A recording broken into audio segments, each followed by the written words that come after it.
Well, great. Well, look, thank you very much, and thank you to Mend, Seftas and Hacked in supporting this very important discussion. I'll say just a couple of thoughts, and maybe I just make one comment on the discussion that's also just gone on.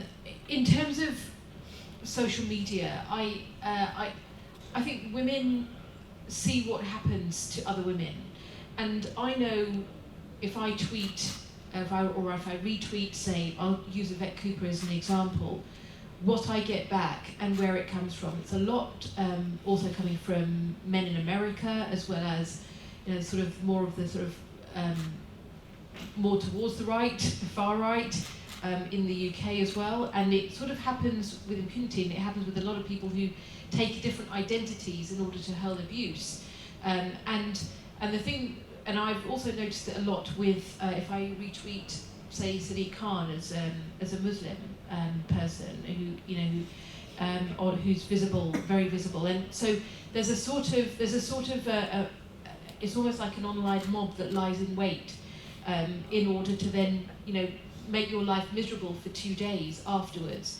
And I come off social media sometimes at those times. I must say I'm far less inclined to be on Twitter or on Facebook, because I'm just pretty sick of it, and I would rather just go and have another conversation with a constituent than I would have to deal with just either defending myself or, once I've done it 2 or 3 times, defending whoever I've tweeted or retweeted. And I think I've probably had the same when I've done, supported Naz or something along those lines. And so I think we get it in all different ways. I think what is important is if we want to protect spaces, we're so used to protecting spaces offline.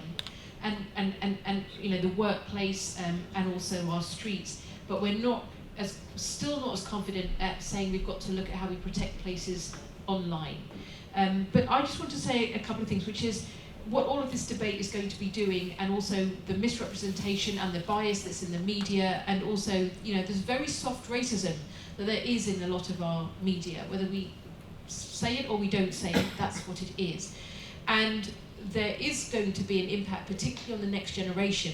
I worry a lot about how children are growing up today and the anxiety that they're feeling, because every conversation I have with young people, the work I've done over the last 3 or 4 years, how they feel about the world in which they're growing up and the attitude of adults towards them, and how it's impacting the attitudes that they have towards each other.